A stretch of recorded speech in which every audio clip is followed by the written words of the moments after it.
Been thinking about McDonald's all day. Can't get it off my mind. I can already taste it. Ooh, got my mind on my mouth and my mouth ready for some Mickey D's deal. There's a deal for every moment at McDonald's. Right now, get 2 of your favorites for just $3.50. Mix and match a classic McChicken, a hot and spicy McChicken, or a juicy McDouble. Price and participation may vary. Cannot be combined with combo meal. Single item at regular price.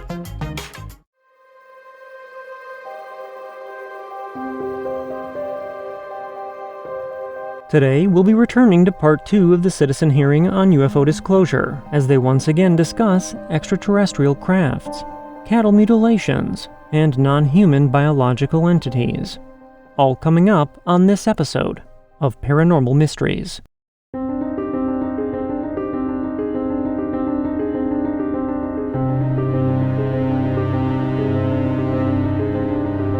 Thank you for joining me once again, and welcome. I am your host, Nick Ryan. I hope everyone's had a great week, and before we start today's episode, I'd like to thank everyone for their support and generosity. And if you enjoy the show, please consider following, sharing, and reviewing the podcast. This supports us by helping new listeners to discover the show. You can also support us at patreon.com/paranormalmysteries or at buymeacoffee.com/paranormal. And if you'd like to share your paranormal encounter on the podcast, you can submit your story through email at paranormalmysteriespodcast@gmail.com, through voice message at speakpipe.com/paranormalmysteries, or on our website at paranormalmysteriespodcast.com. And of course, all these links can be found in the show notes.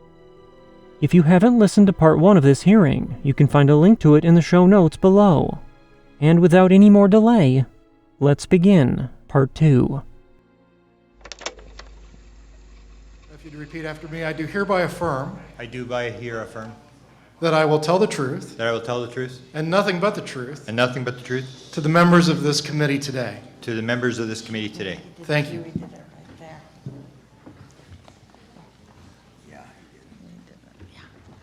All right, Mr. Cameron. Okay, I had prepared a first statement, but I have a little bit of comment and a short second statement that I wanted to sort of add as to Part 2. There was some discussion here about doing an audit on the military, and because I've spent a lot of time on this, basically the way I see it, it's very simple. The military has the power, Congress doesn't. It'd be the same as the war between the president and Congress, who has power. They have the power right now, and I think you have to take it back. They're not going to give it to you. They're not going to surrender and allow you to audit them, because they're running the show, and that's the way they want it. A second comment I'd like to make is regarding the same sort of issue about military. Because I was involved in the Area 51 story, I knew George Knapp, who was the chief investigative reporter. He told the story about the Appropriations Committee in Congress had wanted, when they heard the story about the flying saucers at Area 51 and the Aurora and all sorts of planes that were flying around Area 51, that the Appropriations Committee were going like, what is going on here? We haven't heard about this. Did we put money up for this? They sent Dick D'Amato, who was a congressional investigator, to Area 51 to get inside Area 51. He had all the top secret security clearances. He had everything that you needed. He could give people immunity. And he went in there and he tried to talk this one witness that I mentioned to you in the previous panel, this Alfred O'Donnell fellow who refused to talk. And he came back, and Stephen Greer can confirm this. He talked to a number of researchers, and he told Stephen Greer, just want to let you know you're up against the varsity team of all black budget programs. Good luck. And he said with top security clearance, with the Appropriations Committee behind him, he could not get anywhere, that this thing is so deeply held. And that's basically what Ben Rich said as well, is that it would take an act of God to get this thing out of Congress, because it's so deep black. Even though they have the technology, nobody's ever going to see it as far as the military is concerned. And I would also comment on the foreign government thing. I have a little bit of a disagreement with most people, because I am from Canada, and the idea is that the rest of the world is disclosing material. I'd say they are not disclosing material. They are releasing their sighting files. Sighting files is what the U.S. government released with Blue Book in 1969. Sighting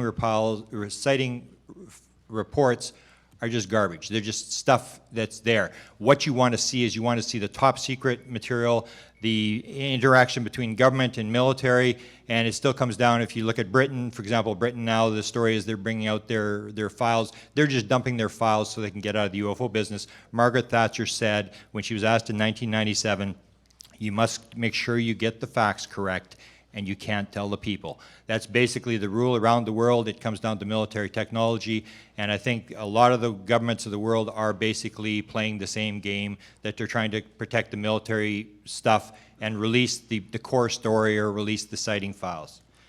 The little short statement, I'll try to keep it short. What I wanted to read was the fact that even though we're looking at a lot of secrecy, there was people inside the Clinton administration who actually did try to get this material out. They were trying to shake this. Bill Clinton, for example, had done some work with John Podesta, and he actually, in 2005 in Hong Kong, Bill Clinton actually was talking about this in public, and he stated that the vast majority of the people in the Clinton administration believed the story of Area 51. They believed there was a live alien, they believed there was a craft underground, and that Bill Clinton actually went there to try to get to the bottom of this thing. And he stated in 2005, after mentioning this, he said, "I'm probably not the first president they kept in the dark, or that bureaucrats have tried to wait out." So Clinton tried to get to these materials. He told Paul Davidson that he was fascinated with the subject of UFOs, and he was very interested in the latest Roswell book that had come out that was given to him at that time. And Bill Clinton had actually, as we look back in the files, Bill Clinton had actually given a job to Webster Hubbell. The job, he said to Webster, according to Webster Hubbell's book, Friends in High Places, 1997, Hubbell said that Bill told him, "If I put you over there in justice, I want you to find out the answer to two questions. Number one, are there UFOs? And number two, who killed JFK?" So Bill Clinton was a guy who didn't believe the official stories of the UFO or of the JFK stuff, and he actually sent someone to try to get the answers to this material. One of Bill Clinton's main, this is sort of being overlooked here, one of Bill Clinton's main allies in this effort to try to get material out was John Podesta. And he and John Podesta actually did try to get a lot of classified material out into the public. It was the Executive Order 12958, which was signed in 1995, and it introduced a 25-year rule which hoped to bring to light many hidden secrets inside government, like the UFO issue. What was sought was a proper balance of openness in government versus what Podesta called unthinking secrecy.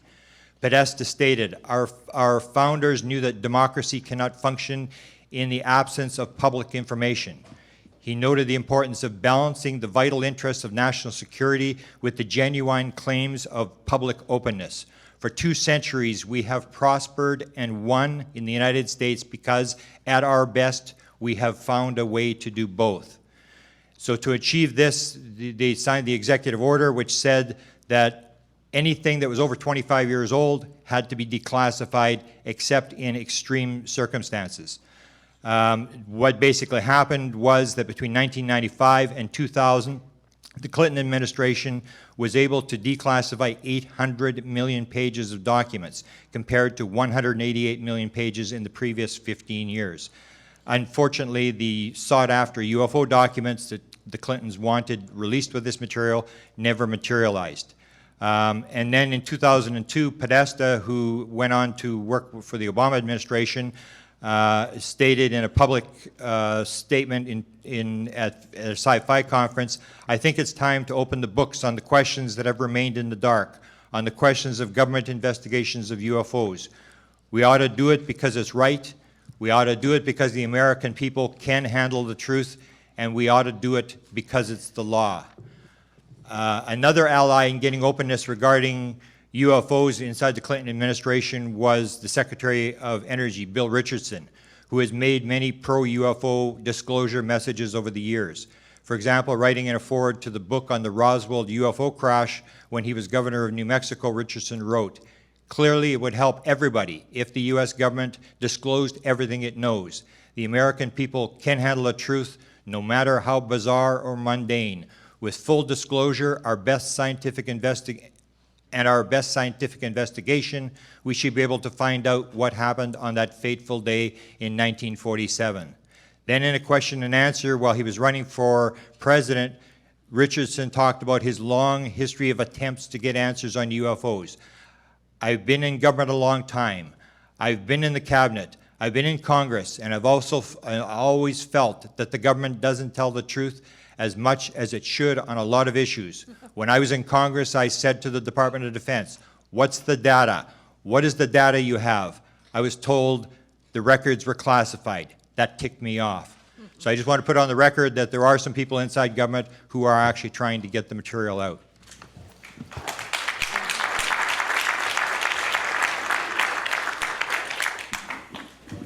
Ms. Howe.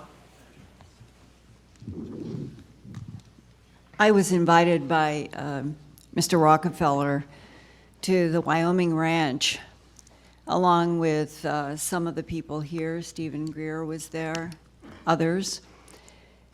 And what links in my mind was a discussion that I had with then John Mack, MD, psychiatrist from Harvard University, who had taken a great interest in the abduction syndrome, both as a psychiatrist and then as somebody who was trying to understand, as I and others were, what is the true nature of an advanced intelligence that would be interacting with this planet, and may not itself, the prime intelligence, be the actor here, but making various kinds of cloned entities that would interact on this particular planet, in this particular atmosphere, this particular gravity, in this particular solar system.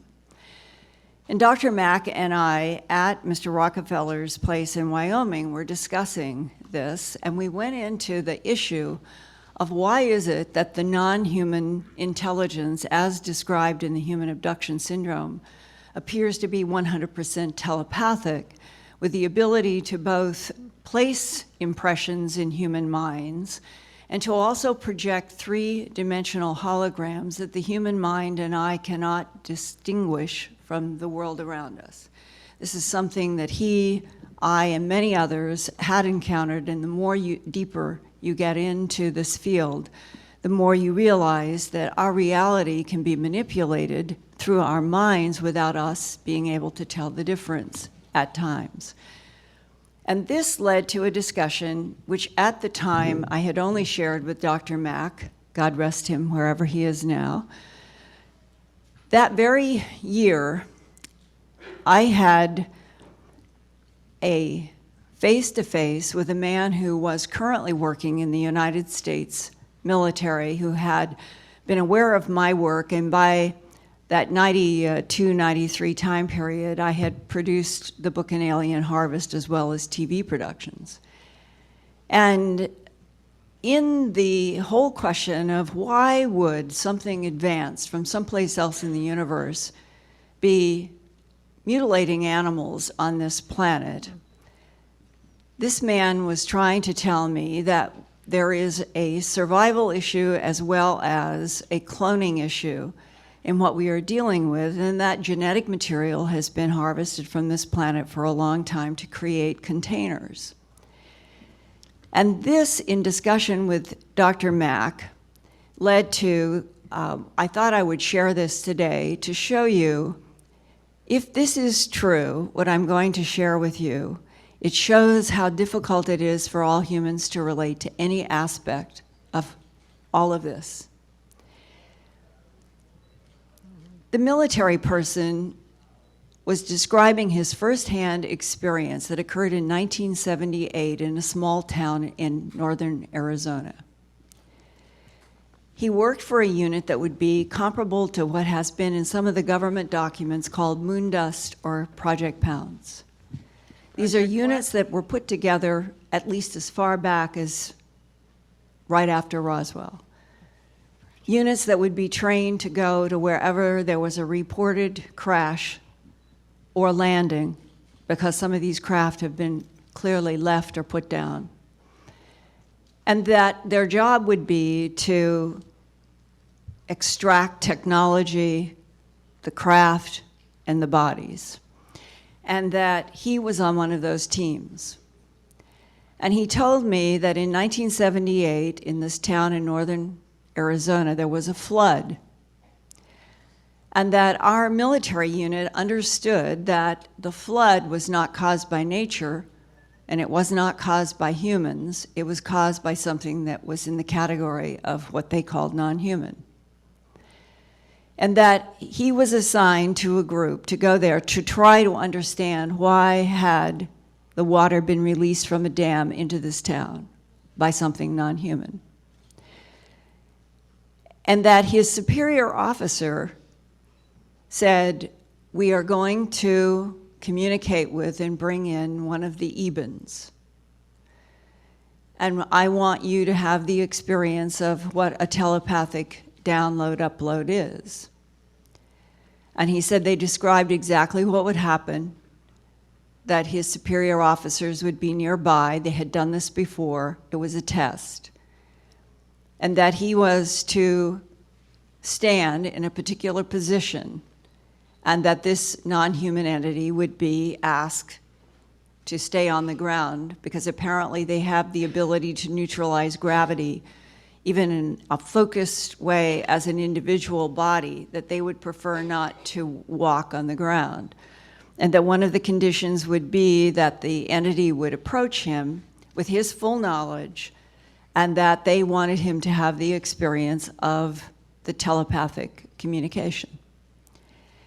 And I was telling Dr. Mack at Mr. Rockefeller's facility in Wyoming that he told me very honestly, he said, you know, I was so full of myself as a young man that when they were trying to warn me that I would not be prepared for what happened, I thought nonsense. But he said, it's my superior officer, and he said, I want you to know that there will be a point where you are going to want to run or collapse, and I'm ordering you to stand. And he said, I thought it was so silly. And then everything started to unfold, and the being came about 4 feet high. He was 6'4". He remembered how much taller he was. They had told him the being would come up to about 3 to 4 feet from him, but be very low. And they told him, all controlled, that the being would simply raise its head, and when the eyes connected with his eyes, he would no longer be in control of his mind. He thought all of it was nonsense. And then the being's head started to rise, and he said, Linda, imagine having 7 feature films with sound, with touch, with heat, with every sensation that we know and more. And over all of the 7 films running in your mind are gold 3-dimensional symbols. And he said, I remember that my knees began to shake and buckled, and I knew that I was fainting, and men caught him. And he said, they put me on a cot, and they left me there for 3 hours, and when I woke up, if God himself had asked me what had been communicated in those 7 films, I would not know. He said, my superior officer told me later, every human thinking about extraterrestrial biological entities and the whole issue of us not being alone in the universe and the wonder of being able to travel the universe and to communicate with non-humans, we would like to do it over coffee. And he said, it isn't going to happen. Because what happens when their minds telepathically download to our minds, they are uploading every single thing we've ever experienced or thought from our minds. And that the end result often is information is added by the non-humans into the human mind that has had this experience. But then we live on a planet where our fellow humans cannot even hear what uploaded, downloaded information from non-humans might be, because we have taken the position, as odd as it is, that we are alone in the universe and this does not exist. And Dr. Mack, after I told him that story, he looked at me and he said, you know, Linda, I agree. I think we are dealing with extraterrestrial biological entities in some cases. But he said, I think that it's too complex, that it must involve time travelers, other dimensions, and that we are truly like little infants approaching something that is beyond our understanding. And I will just close exactly on that note with another man who died not long after I was able to talk with him, somewhere like around 1992. He also served in the military, high ranking. Some people had sought me out because he wanted to ask me a question about some of my work. And I will never forget, he said, "Linda, this is all so strange.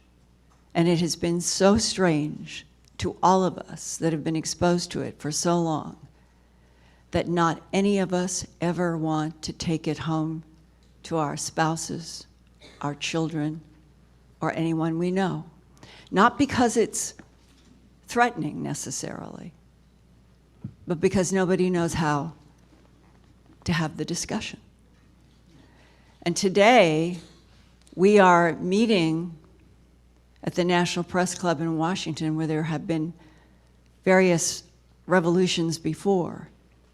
And it seems to me, no matter how strange it is, if we don't get past this point of having our government built on 60 years of lies to protect us, the nation probably will implode. And I think you know what I mean.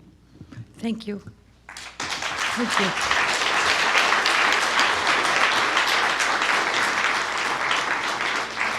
Dr. Greer.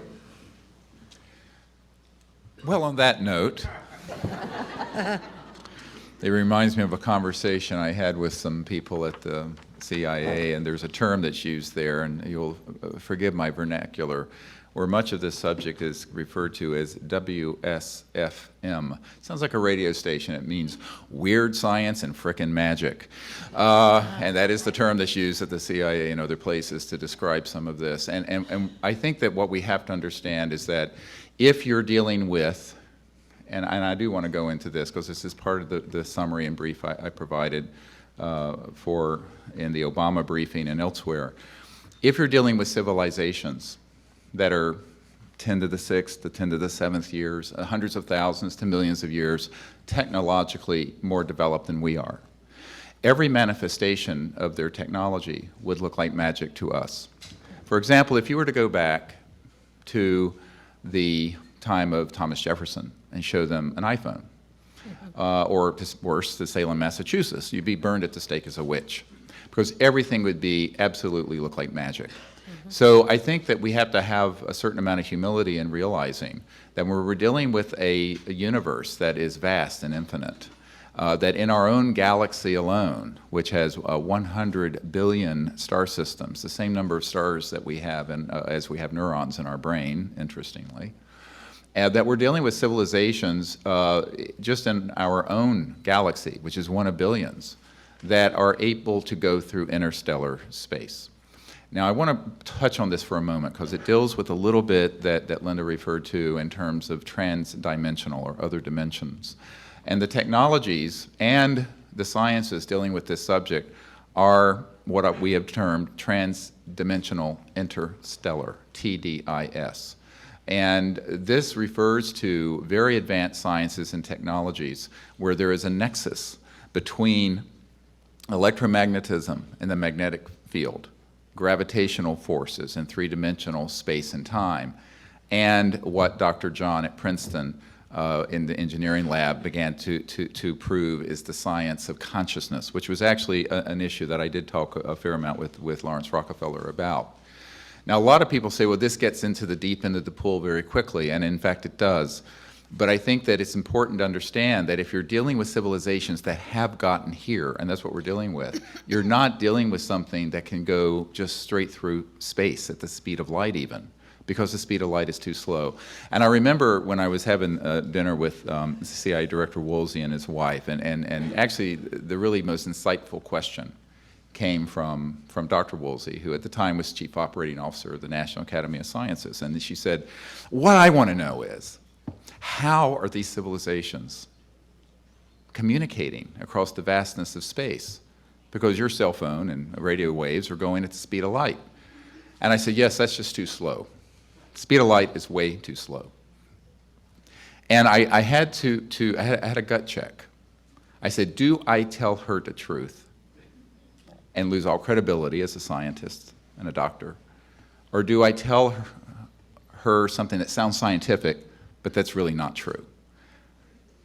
And ever since then, I have vowed that if someone is intelligent enough to ask the question, I will provide the answer as truthfully as I can. So I turned to her and I said, well, Dr. Woolsey, it's like this. It turns out thinking is the best way to travel. And the speed of thought is not quantifiable. However, when you start getting into the new physics that have been done, where you have the ability to teleport across vast distances instantly, and this has been done with particles, but we're talking about civilizations that can do it with entire spacecraft and occupants. You're dealing with an entirely new physics. But their communication devices and their own innate abilities allow for thought-actuated events. And I know Dr. Wood may mention this, that he discovered when he was doing some work for old man McDonald of McDonnell Douglas, that he looked into some cases where in some meetings with these ETs involved a little box, and there was a direct thought communication, but it was also being facilitated through electronics. And this is something that we call technology-assisted consciousness and thought. And this is a very specific area of study that I've really devoted about 22 years to, which may be beyond the scope of this hearing. But I think that in terms of just bringing this issue around, there are so many aspects of it that are very exciting from the point of view of science, technology, and understanding the universe and ourselves. And also, who are we? And where did we come from? And how is it that we exist in this cosmos that is and I agree with Edgar Mitchell on this, that is a conscious quantum hologram that is awake and that we are all part of. And that mind itself is the ultimate final frontier, not space, but consciousness in mind. Now, I know that Lawrence Rockefeller was very interested in these things because I had conversations with him also. But one of the things that I found when I was working with these folks is that there's a saying in American business, everyone wants to be first to be second. And so in this case, there's so many people who have had an interest in this, but they want to hold back and not speak the whole truth about it. But I think we need to be able to liberate ourselves to speak the truth. And it involves many, many complex issues, part of which has been touched on in the last 15 or 20 minutes. One thing I also want to point out is that if we're being visited by advanced civilizations, and it's our assessment that certainly we are, who is handling that relationship? Do we cede that management to the military-industrial complex, and what are the consequences of doing so? Think about this very carefully. I remember doing a meeting with the Boutros-Ghali family, the UN Secretary General, his wife Leah Ghali, and we were talking about this. And Leah Ghali turned to me and she said, "Dr. Greer, we need you to do this now. We need you to do." I said, "I'm a country doctor in North Carolina rattling around in an emergency department. You're the head of the world." She says, "No, we can't. It's too dangerous for Boutros." I'm quoting. And then I remember talking to this wonderful senator, Claiborne Pell, who was mentioned earlier, and I was speaking with him, and I would never have gone to college if not for a Pell Grant, because I was very, very, very poor. Grew up in North Carolina, had no resources, put myself through the last years of high school and college and med school, but, I mean, really poor. And most people don't know that, but what I found when I was talking to Senator Pell, who was chairman of the Foreign Relations Committee, and I was at a meeting with Edgar Mitchell and some other folks, and I looked at him, and he said, "Dr. Greer, I have never been given any information on this, even though I have inquired through any official channels? And I said, yes, sir, what a shame. Because you, the chairman of the Senate Foreign Relations Committee, have been denied the responsibility of dealing with the ultimate foreign relations issue. And I pointed to the stars above our heads. And he looked at me through those hornworm glasses and said, well, you know, Dr. Greer, you may be right. I said, well, I am. And I said, well, what a shame. So I think this is another dimension. There's the science and technology part of it, but there's the part of it about relationships. And we are not alone in the universe. And we need to have a situation on this planet where our higher nature, our better angels, folks like Senator Pell and others who would approach this in an enlightened way, could reach out and form what has begun to be discussed in the French government that I referred to earlier in this Ministry of Defense memo to me, a peaceful interplanetary, interstellar diplomatic initiative. And to be honest with you, that's how I first got involved with this, was to establish such an effort, which we are doing as a citizens' diplomatic effort. But in the meanwhile, I got diverted into this morass of the national security state because I felt that our leaders need to know, and more importantly, the public need to know. And we need to then figure out how we're going to advance. And in the summary I did for the president, there are a number of action points. And one of them is to appoint internationally a high-level committee of folks who could go out and make a peaceful contact that is not militarized, that is not covert, that is not being run by the national security state, but is being done on behalf of all of us, the children of Earth.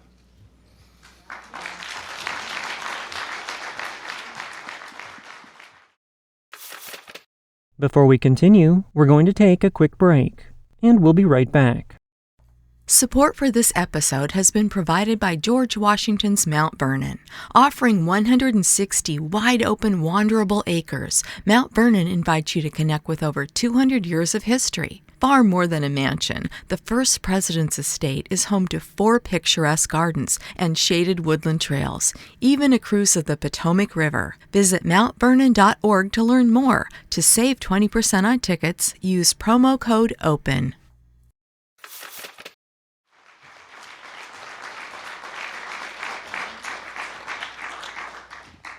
Okay, Mr. Bartlett. Thank you very much. Appreciate your testimony very much. We have a free press, so-called free press. Theoretically, yes. There are advantages and disadvantages of a free press. They reported the Boston bombing. There will very likely be copycat things because that was reported.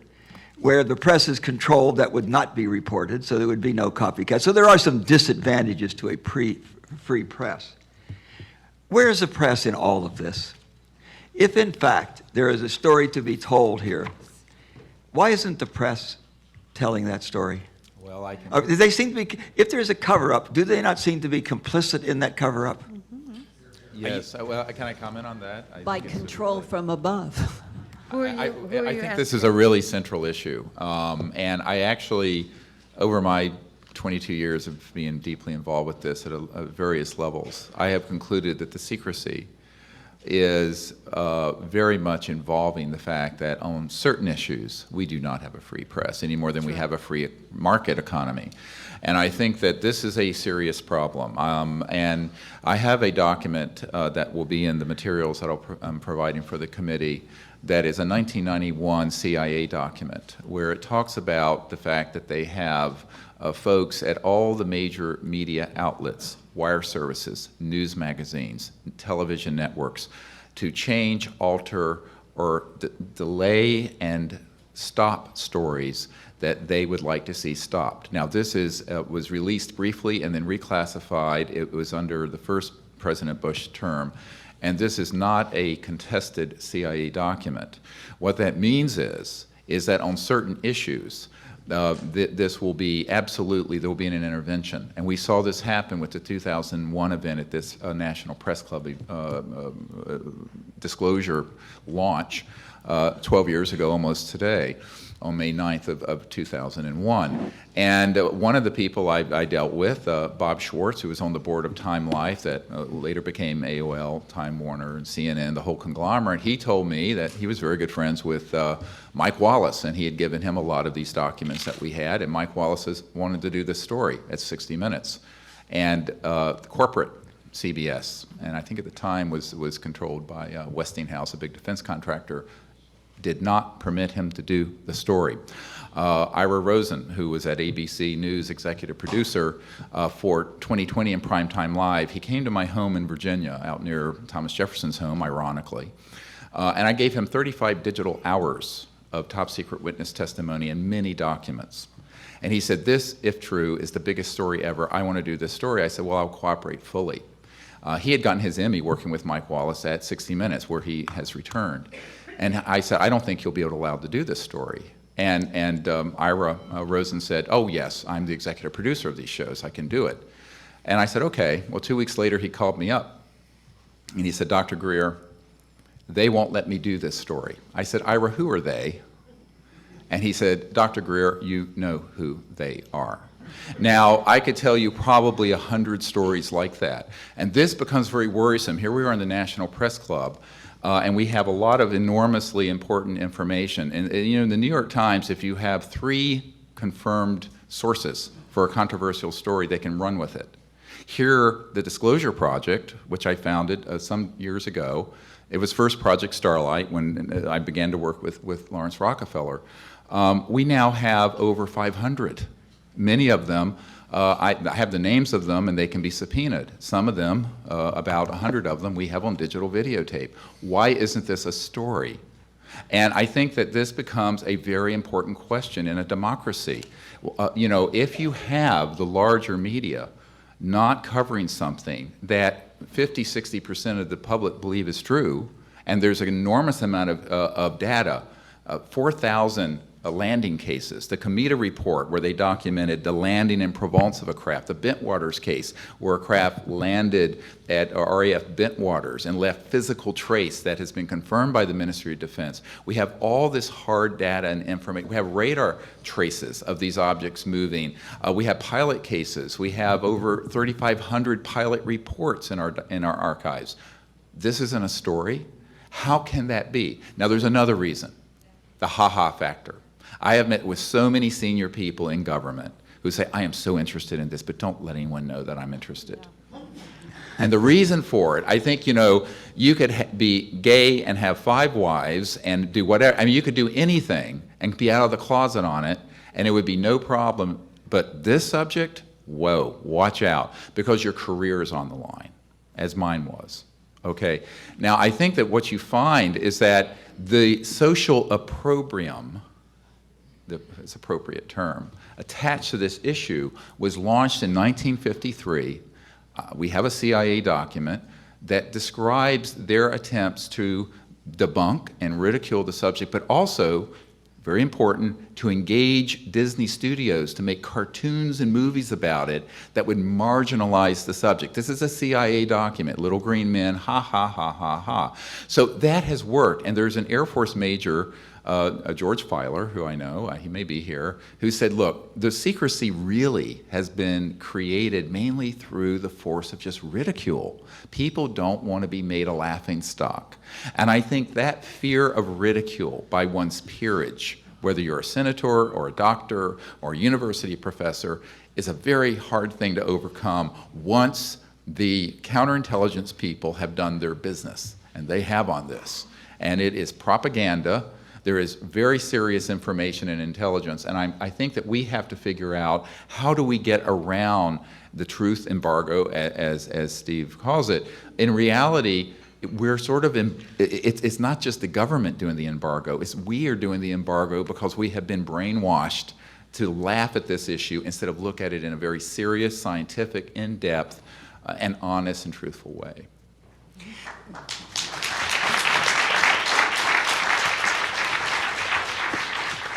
So time keep. How much more time does Mr. Bartlett have? 3 minutes. Okay. Thank you very much. I would think that the main reason the press is not covering is a ridicule thing. We've been watching the tweets on what's going on today. They're not all positive. They're not as negative as we thought they might be, but they're not all positive tweets, Can I make a comment on this? I want to turn for just a moment. Go ahead. Yeah, I just want to comment on this because I've had some involvement with this. As I mentioned in my statement, Bill Clinton asked Webster Hubbell to go and get the answer to who killed JFK. And if you go to the files that have been recovered, there's like 5,000, almost 6,000 pages of Kennedy assassination stuff that the Clintons did uncover. And he asked them to uncover JFK and UFOs. When that book was released, Friends in High Places by Hubbell in 1997, that, of course, the very next day in the White House press briefing, that question was brought up, and it was Deborah Orrin, who was no friend of the Clintons, from the New York Post, who asked the question. She asked the president's press secretary, "Can you tell me, did Webster Hubbell get the job to go out and look at UFOs?" And he walked around the question the first time, and Deborah Orrin in an interview said she came back with a follow-up question, and she said, "I'd like to know, is what Mr. Hubbell writes in his book true?" And the press secretary for the president said, "I'm not going to comment what people write in their personal books." And Deborah Orrin said in an interview later, she said, "I sat there and waited for someone to follow up on this very important question, and the rest of the White House press corps rolled over and played dead." And basically what it comes down to is if you're worked your